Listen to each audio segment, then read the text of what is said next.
Makeen. Too Many Losing Heroines is an anime about a high school boy Nukamizu who just wants to live a normal introvert with a negligible social life.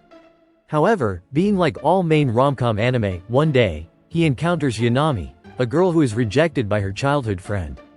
Being dragged into the situation, Nukamizu slowly knows more about Yanami and her story. Later in the anime, we learn more about the story of two girls, Lemon and Chika, who also get rejected by their crush.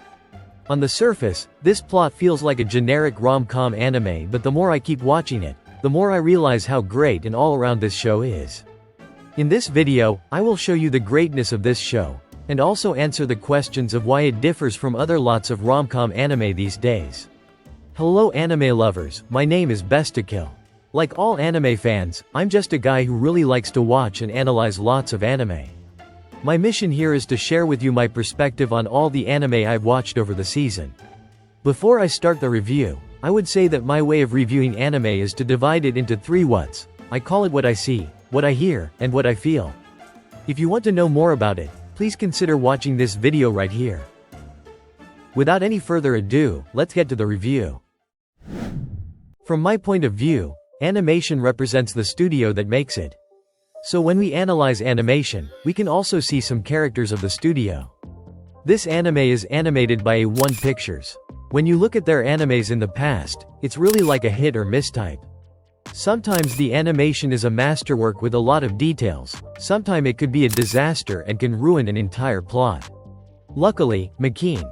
Too Many Losing Heroines is the former. The style for this animation I would say is simple but complicated in the same way. The fact that they put a lot of little things in but not making us distract from the storyline is incredible. If you pay close attention to the surroundings like the tree, the people, and the building, you'll see how much hard work the animation team has put into it to make tiny details that we hardly ever pay attention to. But if you look at the big picture, the animation flows really well with the storyline. Especially the character expression is top tier compared to a lot of rom-com anime. Plus great voice acting, which I will talk about later, makes the three main girls shine so well, and the side character is more lively, not so like an NPC. No matter what the scene was, the animation will nail it perfectly. And lastly, the thing I like most about this animation is the uniqueness of all the endings. There are three endings that represent three main girls, and the styles of all three are all different, and we can feel the personality of each character in each ending. And that is not often seen in anime endings, especially rom-com anime. So that is all that I think about animation. Next up we'll talk about what I hear, which includes the voice acting, the OST, and the opening and ending. When I talk about my favorite thing in the sound aspect of the anime, it's always the voice acting. In Japan, voice actors are called seiyuu, and in my opinion, voice actors in Japan are brilliant when they're doing their job. They are always so good at making a character alive by putting the soul in the character they voice. In this anime, they've taken it to the next level. Mostly the voice actors of three main heroines. The three seiyuu have delivered their best skill and deep dive into the character. It's so natural that I feel that all of the characters are real human beings with their own thought and emotions. My favorite voice acting of the three must be Yamami, voiced by Tono Hikaru. Just here at this masterpiece she's delivered. 一人は串から外さなくていいんだ。一本丸ごと食べていいみたいなことが書いてあるの。なるほど。あいつ、お前のこと今でも好きなんだよ。さっきから何の話してるのかな。あんな。こまりちゃんが連絡してきて、温水くんがイケメンの不良に絡まれてるとか。悪い、アンナ。お前に新しい恋が見つかればいいと。Like really, how many times you've seen voice acting this good? It is fair to say that Tono Hikaru has carried all the voice acting and also the character development in this anime.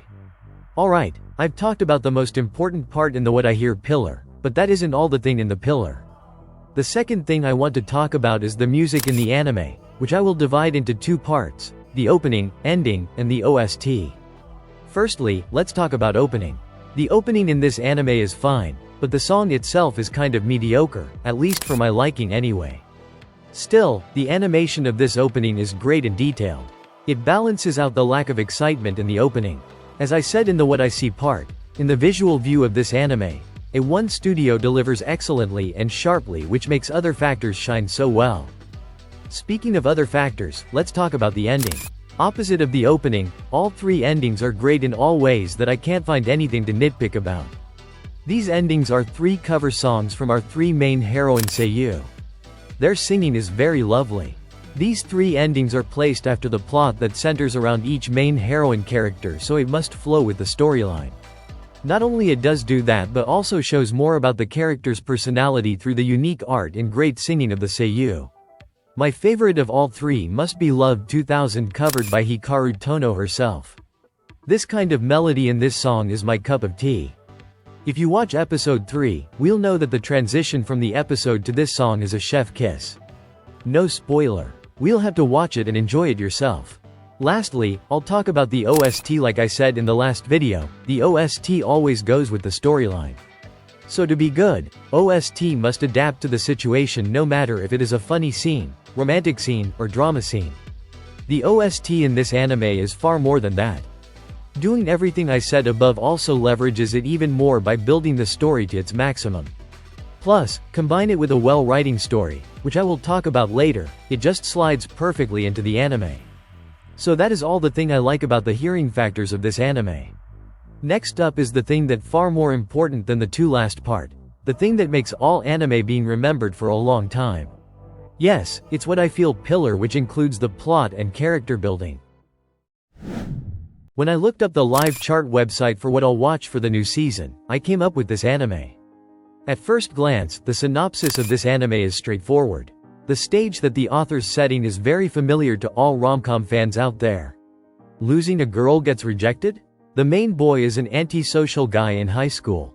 It is very normal stuff you often see in rom-com anime. At that time, I was thinking for myself, well, maybe I can give this anime a try. If it sucks, then I'll drop it. And oh boy, how the first episode surprises me. The plot here uses all the good stuff that all good rom-coms have. The romance is very soft, very sweet of high school love, combined with hilarious jokes that feel very natural and added well in a lot of scenes. And the drama aspect of this anime is my favorite. This anime itself is not built around drama. At the start, the plot concentrates on romance and comedy, just like all rom-com anime does.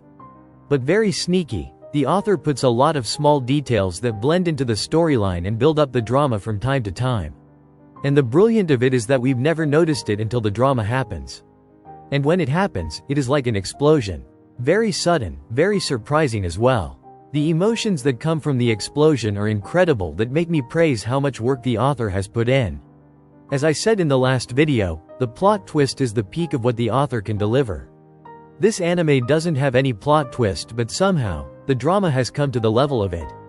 Alright, I've talked about how amazing the plot is. Now let us come to the details of the plot. Before we continue, spoiler warning. If you haven't watched this amazing anime, please consider watching it. Because this next part might ruin your watching experience. Okay, now let's analyze the story and character building of our three main heroine. Firstly, Yanami. As I said in the What I Hear pillar, she is voiced excellently by Tono Hikaru. Also about her personality, this is one of the unique characters in rom-com anime. Like in other rom-com, we often see tsundere, kuadere, daradir or dandir. I would say she doesn't fall into one of these but likes the combination of four of them. In my opinion, all the comedy aspect of this anime is carried by her throughout the season. Her behavior, her smile, her extrovertness, and especially her humor make this anime funny and entertaining. Her energy is so good that when she appears in the plot of the other two girls' story, she completely eases the tension from the drama that I'll talk about right now. Second, Lemon. To my taste, she is probably the weakest of all the three girls.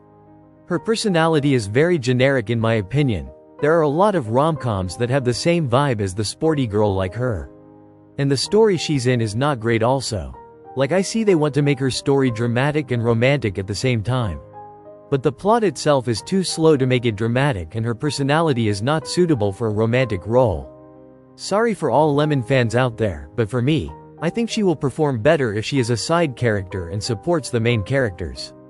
Lastly, let me talk about my favorite girl in Losing Heroine, Chika. Right now she's been my newest waifu, and let me tell you all the reasons why. The personality of her has a lot of things similar to mine. Like her, I am an introvert but a shy one. There is an introverts that don't want to talk to people, but also there are ones that really want to talk to people but really shy to do so, like myself. So I really can relate to what she's been struggling with. In the very first few episodes, she is portrayed as a quiet girl who doesn't want to talk to people. But as the plot goes on, we learn more about her secret, and then at the end of her story, the climax really touches me. Besides the fact that the climax is so sudden, it also comes so naturally and emotionally through the good writing from the author and great voice acting for the seiyuu of Chika. Maybe it's my bias about relating so much to a character, but I still think this is the most well-written of all rom-com characters. In conclusion, this anime doesn't need to have some erotic scene or fan service stuff like other rom-coms these days. Just pure comedy, pure romance, and the masterpiece of the drama is what I consider what a great rom-com anime should look like. Alright, that's it for this video. If you have any anime that you want me to analyze, please comment below. Also, while you are here, if you like the video, subscribe and like the video really helps me to deliver you guys quality anime reviews like this one. Thank you so much for watching. My name is Best to Kill and I'll see you again with another anime review.